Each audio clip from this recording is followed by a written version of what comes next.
Hello everyone, welcome back to my channel mathematic by Mol Saxena. तो कैसे हैं आप सब लोग? आई होप सब लोग अच्छे होंगे।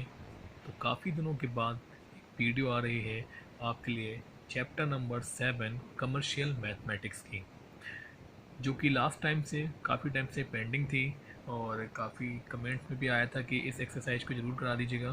तो एक्सरसाइज 7.3 एंड 7.4 एंड 7.5 इसमें रिमेनिंग रह गया था।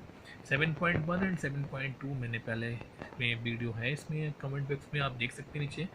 और यहाँ पर हम 7.3 को सॉल्व करेंगे। तो 7.3 हमारी परसेंटेज पर है, तो स्टार्ट करते हैं। चलिए, तो देखिए यहाँ पर 7.3 एक्सरसाइज आपके सामने है और क्वेश्चन नंबर 1 दिया हुआ है।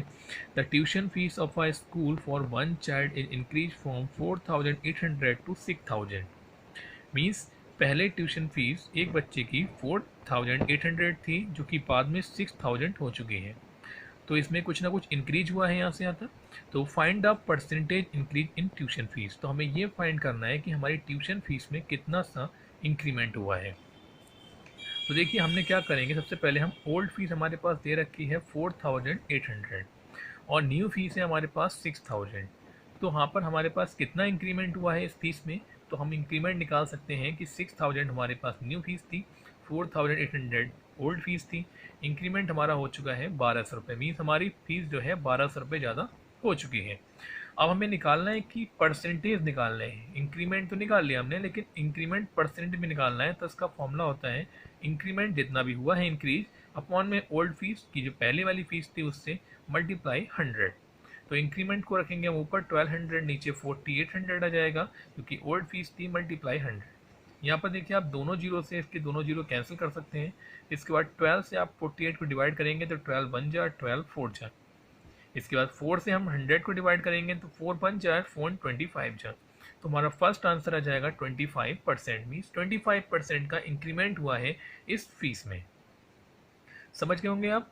तो चलिए नेक्स्ट क्वेश्चन पे चलते हैं। In a factory 55% of the worker are females. हमें पता है कि यहाँ पर हमारे पास फीमेल्स दे रखे हैं जो वो फैक्ट्री में 55% है। तो देखिए किसी भी क्वेश्चन में अगर परसेंटेज में कोई वर्कर दे रखा है, कोई काम दे रखा है, तो आपको पता होना चाहिए कि टोटल क्या होता है 100%। अगर 55% हमारे फीमेल्स हैं, दैट मीन्स उसमें से 100 में से माइनस करके हमारे मेल्स वर्कर का परसेंटेज निकल के आ जाएगा।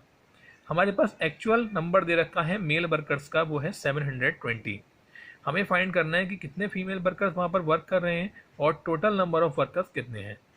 तो सबसे पहले हम क्या करेंगे, हम यहाँ से लेट करेंगे कि टोटल नंबर जो वर्कर्स हैं वो है एक्स। क्वेश्चन में हमारे पास गिवन है कि फीमेल वर्कर्स हमारे पास 55, तो मेल वर्कर्स कितने हो जाएंगे, टोटल होता है 100।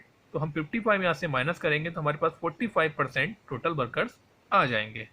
अब ये दे रखा है कि हमारे पास कि मेल वर्कर्स जो है वो 720 हैं। तो हमने क्या हमें क्या पता है, क्वेश्चन में दिया हुआ है कि 45% ऑफ एक्स जो है वो मेल वर्कर्स हैं। तो उसका हमने क्या निकाला, 720 का 720 को हमने बराबर रखा, कोई हमारे एक्चुअल नंबर से रखे हमारे पास। इसके बाद हमने 45 अपॉन 100 किया, परसेंटेज को हटाते हैं तो आपको पता होना चाहिए 100 लगाते हैं अपॉन में, मल्टीप्लाई ऑफ की जगह एक्स इक्वल्स टू 720। फिर इसके बाद 100 जो है वो मल्टीप्लाई में चला जाएगा, 45 हमारे पास डिवाइड में आ जाएगा। हम इसे कैंसिल करेंगे, सॉल्व करेंगे, 5 9 से काट सकते हैं, 9 5 जाओ, 9 8 जाओ 72, 80 हो जाएगा। फिर इसके बाद हम 5 से हमने डिवाइड करा 100 को, तो ऊपर 20 आ जाएगा, मल्टीप्लाई करके 1600 जो कि हमारे टोटल वर्कर हैं आ चुके हैं। इसके बाद फीमेल वर्कर भी पूछ रहा है, तो फीमेल वर्कर है हमारे पास 1600 माइनस 720 है हमारे पास मेल वर्कर्स। इसके बाद हमने माइनस कर दिया तो ये हमारे फीमेल वर्कर्स आ चुके हैं। तो इस तरह से आपका क्वेश्चन नंबर 2 कंप्लीट हुआ। नेक्स्ट क्वेश्चन नंबर 3 पर आते हैं। इसके बाद out of batch of 75 student 72% enjoy reading. 75 student का एक बैच है जिसमें कि 72% एंजॉय कर रहे हैं रीडिंग के लिए। Find the number of student who do not enjoy reading. तो हमें वो बच्चे निकालने हैं जो कि रीडिंग एंजॉय नहीं कर रहे हैं। तो देखिए 75 हमारे पास टोटल स्टूडेंट हैं, जिसमें कि 72 अगर रीडिंग एंजॉय कर रहे हैं, तो हम इन बच्चों का 72% निकालेंगे जो कि रीडिंग एंजॉय कर रहे हैं। तो हमारे पास जो नंबर दे रखे हैं टोटल स्टूडेंट 75 है, स्टूडेंट जो रीडिंग एंजॉय कर रहे हैं वो 72%। तो 72% किसका, 75 का। तो 72% ऑफ 75 परसेंट हटाएंगे, अपॉन में 100 लगाएंगे, ऑफ की जगह मल्टीप्लाई लगेगा, इंटू 75। यहाँ से आप कैंसिल कर सकते हैं, 4 से काटेंगे तो नीचे 25 आ जाएगा, और यहाँ से 4 से काटेंगे तो आ जाएगा 18। इसके बाद 25 3 हो जाता है 75, तो आंसर आ जाएगा 18 इंटू 3 हो जाएगा 54। तो स्टूडेंट हमारे पास जो एंजॉय कर रहे हैं रीडिंग है वो हैं 54 स्टूडेंट। हमें फाइंड करना है जो एंजॉय नहीं कर रहे हैं, तो टोटल 75 है और 54 इसमें एंजॉय कर रहे हैं, मीन्स 21 स्टूडेंट ऐसे मिलेंगे जो कि रीडिंग एंजॉय नहीं कर रहे हैं। क्वेश्चन नंबर 4 है इसके बाद, in a class of 60 student 60% like vanilla flavour ice cream, 25% like butterscotch flavour ice cream and remaining like chocolate flavour ice cream. हमें फाइंड करना है number of student who like vanilla butterscotch and chocolate, मतलब हमें number of the student निकालना है separately, अलग अलग करके। तो हमारे पास स्टूडेंट है टोटल 60। अब हमें पता है कि जो फ्लेवर है वनीला वो बच्चे कर रहे हैं 60%, तो 60% किसका, 60 का। तो 60% हटाया, अपॉन में 100 लगाया, ऑफ की जगह मल्टीप्लाई आ गया और नीचे आ गया मल्टीप्लाई में 60। दोनों जीरो से दोनों जीरो कट जाएंगे ऊपर वाले, और 6 की मल्टीप्लाई 6 से करेंगे तो आ जाएगा 36। मीन्स 36 स्टूडेंट हमारे वनीला फ्लेवर लाइक करते हैं। इसी तरीके से हम 60 का 25% निकालेंगे तो 15 बच्चे ऐसे आएंगे जो कि बटर स्कॉच लाइक करते हैं, और रिमेनिंग जो बच्चे हमें फाइंड करेंगे जो चॉकलेट फ्लेवर लाइक करते हैं। तो हमारे पास 60 स्टूडेंट टोटल हैं, इसमें से 36 लाइक कर रहे हैं बटर स्कॉच, 15 लाइक कर रहे हैं 36 लाइक कर रहे हैं वनीला, 15 लाइक कर रहे हैं बटर स्कॉच, तो रिमेनिंग 9 स्टूडेंट जो बचेंगे हमारे पास जो कि लाइक कर रहे हैं हमारे chocolate flavour ice cream. Clear. Next question पर आते हैं, क्वेश्चन नंबर 5 पर। क्वेश्चन नंबर 5 है 15% of mister Gupta salary is deducted as income tax. Income tax में 15% जो है मिस्टर गुप्ता की सैलरी डिडक्ट होती है। टोटल सैलरी जितनी भी होगी, मीन्स अगर हमने मान लिया कि 100 रुपये मिल रहे हैं तो वहाँ पर 15 रुपये उनके इनकम टैक्स में डिडक्ट हो रहे हैं। If he receive 25,50,000 per annum, अगर उनकी सैलरी एनम मतलब वार्षिक है इतने रुपए, आफ्टर डिडक्शन मतलब कटने के बाद, then find mister Gupta gross salary. तो उनकी जो ग्रॉस सैलरी है, मीन्स एग्जैक्ट सैलरी जो उनको वहाँ से मिल रही है वो कितनी है कटने से पहले। तो हम क्या करेंगे, सबसे पहले जो हमें फाइंड करना है कि उनकी ग्रॉस सैलरी क्या है, हम उस ग्रॉस सैलरी को लेट करेंगे एक्स। मान लिया उन्हें वहाँ से एक्स रुपीज़ मिल रहे हैं, एक्स रुपीज़ मिलने के बाद डिडक्शन हो रहा है उनकी उस एक्स रुपीज़ में 15% का, तो 15/100, ऑफ की जगह मल्टीप्लाई और एक्स। 5 से कैंसिल करेंगे, 5 3 जा 5 2 जा, तो इतना रुपये उनका वहाँ पर डिडक्शन हो रहा है। अब इसके बाद उन्हें पैसे मिल रहे थे एक्स, डिडक्शन हो गया इतना, आफ्टर डिडक्शन कितना बचेगा सैलरी, तो सैलरी आफ्टर डिडक्शन हो रही है 25,50,000। हमारे अकॉर्डिंग सैलरी एक्स थी, इतना डिडक्शन हो रहा था, तो एलसीएम लेंगे तो इसके अपॉन में क्या लेट करेंगे हम, यहाँ इसके अपॉन में एक्स के अपॉन में लेट कर लेंगे हम 1। तो 1 और 20 का एलसीएम 20 आता है, 20 यहाँ पर एलसीएम लेंगे तो यहाँ मल्टीप्लाई करेंगे, तो 20x - 3x इक्वल्स टू 25,50,000 और अपॉन में यहाँ रहेगा 20। इसके बाद हम इसको सॉल्व करेंगे, 17x बचेगा, 20 में से माइनस करेंगे, अपॉन में 20 और इक्वल में 25,50,000। इसके बाद जो नंबर हमारे मल्टीप्लाई में होता है वो चला जाता है डिवाइड में, और जो डिवाइड में होता है वो नंबर चला जाता है मल्टीप्लाई में। सिंपल है, 17 से हम इस 255 को केवल डिवाइड कर रहे हैं, बाकी बाद में हम जीरो ऐड कर देंगे। तो हमने इसे डिवाइड करा, 15 आया, 15 और नीचे आगे जीरो लगा हुए हैं 4 जीरो हमने यहाँ पर लगा दिए। 20 से मल्टीप्लाई करने पर आ जाएगा ये 30 लाख। तो ग्रॉस सैलरी जो थी मिस्टर गुप्ता की वो थी 30 लाख। नेक्स्ट क्वेश्चन पर आते हैं, क्वेश्चन नंबर 6 पर आते हैं। उसके बाद an employee saves 20% of his monthly income after 6 month, in saving become 24,000। एक एम्प्लॉय है जो सेव करता है 20% ऑफ हिज मंथली इनकम, उसकी मंथली इनकम जो भी रही होगी उसका वो 20% यहाँ पर सेव कर रहा है। 6 महीने के बाद उसकी सेविंग जो है वो 24,000 हो जाती है, मतलब हर महीने वो सेव कर रहा है। मीन्स फर्स्ट मंथ उसने जितने भी ऐड किए सेव किए, second month, third month, 4 month, 5th month, 6 month, इन सबको ऐड करके आ रहा है 24,000। तो फाइंड करना है हमें उसकी मंथली इनकम क्या रही होगी। तो उसकी जो मंथली इनकम हमें फाइंड करनी है उसी को हम यहाँ पर लेट करेंगे क्वेश्चन 6 में। मान लिया हमने कि उसकी मंथली इनकम कितनी थी, एक्स रुपीज़, उसके बाद उसने सेव कर रहा है वो 20% ऑफ हिज इनकम, तो उसकी इनकम का हम 20% निकालेंगे। हमने इनकम को लेट किया है एक्स, 20% हटा के अपॉन में 100 ऑफ की जगह मल्टीप्लाई। इसके बाद 25 जहाँ 100 हो जाएगा और ये हमारी सेविंग आ जाएगी उसकी 1 मंथ की। 1 मंथ सेविंग करने के बाद हमारे पास सैलरी कितनी रह जाती है, टोटल उसे एक्स रुपये मिल रहे हैं, एक्स अपॉन 5 वो बचा लेता है। इसका मतलब वो 4x अपॉन 5 जो है उसकी वहाँ पर खर्च हो जाती होगी, रिमेनिंग सैलरी इतना वो बचाता है। ये एक महीने में बचा रहा है, और जबकि उसने महीने कितने लिए हैं, 6 मंथ, तो उसकी 6 मंथ की जो सैलरी है, सेविंग है, इन 6 मंथ उसकी जो सेविंग हो जाएगी 24,000, क्योंकि 1 मंथ में वो कर रहा है 4,000, 6 में कितना हो जाएगा 24,000।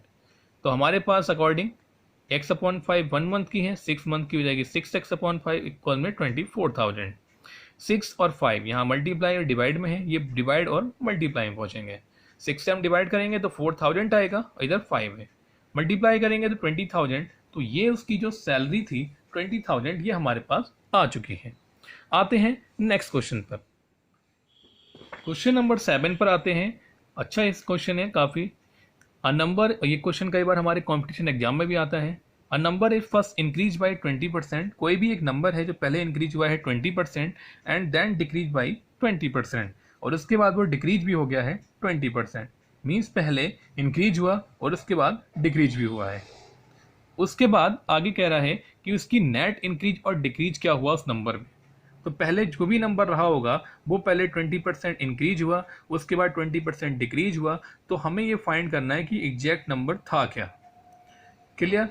तो एग्जैक्ट नंबर हमें फाइंड करने के लिए हम यहाँ से एक नंबर को लेट करेंगे। देखिए ऐसे क्वेश्चन में हम क्या करते हैं, हम क्वेश्चन में जो नंबर लेते हैं उसे लेते हैं 100 नंबर हम इसलिए लिया जाता है ताकि इस क्वेश्चन में हमें जब हम 100 लेके चलते हैं तो वहाँ परसेंटेज हमें फाइंड करने की जरूरत नहीं पड़ती है, क्योंकि 100 का परसेंटेज 100% ही होता है।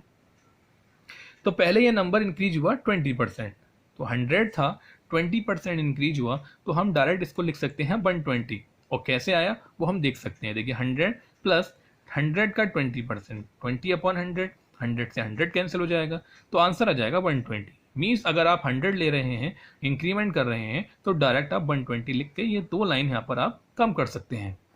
आगे इसके बाद देन डिक्रीज बाई 20%, अब आप 100 में से 20 माइनस मत कर दीजिएगा, इसलिए इसका ध्यान रखिएगा। जब उसने कहा कि वो 20% डिक्रीज कर रहा है, इसका मतलब है कि 100 में डिक्रीज नहीं कर रहा है, अब जो नंबर बन चुका है उसका 20%, तो 120 नंबर हमारे पास है और इसका हम 20% डिक्रीज कर रहे हैं, तो 20 अपॉन 100 मल्टीप्लाई 120। एक जीरो से ये दोनों जीरो कैंसिल हो जाएंगे, 12 टू जा 24, तो आंसर आ जाएगा इसका 96 माइनस करके। तो हमारे पास देखिए पहले हमने जो नंबर लिया था 100 था, और 20% इंक्रीज होने के बाद 20% डिक्रीज होने के बाद नंबर हमारे पास बचा 96। इसका मतलब है कि हमारा टोटल लॉस ही हुआ है 20% बढ़ने और घटने में, फ़ायदा नहीं हुआ है। तो कितना हुआ है ये 4, तो इसे हम डायरेक्ट 4% लिख सकते हैं। तो ये क्वेश्चन अच्छा था और इजी भी है और आप अच्छे से तैयार कर सकते हैं। नेक्स्ट क्वेश्चन पर आते हैं। A compound has 20% of the carbon and the rest is hydrogen, एक कंपाउंड में 20% कार्बन है और बचा हुआ हाइड्रोजन है। अब देखिए आपको बताया था मैंने कि टोटल 100% होता है, तो 20 अगर कार्बन है तो रिमेनिंग कितना बचा आपका 80%। अब हाइड्रोजन का अमाउंट जो है उस कंपाउंड में है 160, मीन्स ग्राम में भी दे रखा है, तो हमें कार्बन का अमाउंट निकालना है वही ग्राउंड में और टोटल अमाउंट भी निकालना है। तो देखिए क्वेश्चन नंबर 8, तो टोटल अमाउंट हमने लेट कर लिया x है, जो कि हमें इसमें क्वेश्चन में पूछ रहा है कि टोटल अमाउंट क्या है। 20% अगर कार्बन है तो रिमेनिंग कैसे निकालेंगे 100 में से, क्योंकि 100 टोटल परसेंट होता है, तो 100 माइनस 20 हो जाएगा 80, तो 80% हाइड्रोजन हो गया। क्योंकि हाइड्रोजन की परसेंट के साथ साथ कार्बन की परसेंट के साथ साथ हाइड्रोजन की अमाउंट दे रखा है 160, हमें पता लग गया 80% उसमें हाइड्रोजन होता है, तो 80% हाइड्रोजन परसेंट में है और ये एक्चुअल ग्राम में है, तो हमने इसको बराबर में रख दिया। परसेंट के बाद अपॉन में 100 लगाते हैं, ऑफ की जगह मल्टीप्लाई, x आ जाएगा बराबर में 160, कैंसिल कर दीजिए, 4/5 आ जाएगा, फिर ये 5 जो है यहाँ पर आपका वो चला जाएगा मल्टीप्लाई में और 4 आ जाएगा डिवाइड में।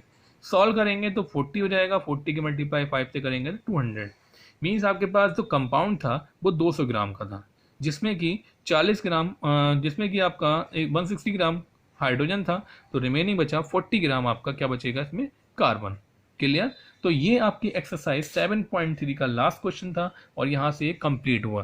तो अगर वीडियो अच्छी लगी हो तो वीडियो को जरूर लाइक करिए, ज़्यादा से ज़्यादा शेयर करिए, और अगर आपने अभी मेरे नए चैनल पर नए हैं तो प्लीज़ चैनल को सब्सक्राइब जरूर करिएगा और शेयर करना ना भूलिएगा। आगे भी हम ऐसे ही एक्सरसाइज को मैथ्स की सॉल्व करते रहेंगे और ऐसे ही बने रहिए मेरे चैनल पर। नेक्स्ट वीडियो जो आएगी वो आएगी 7.4 प्रॉफिट एंड लॉस। तब तक के लिए थैंक यू सो मच।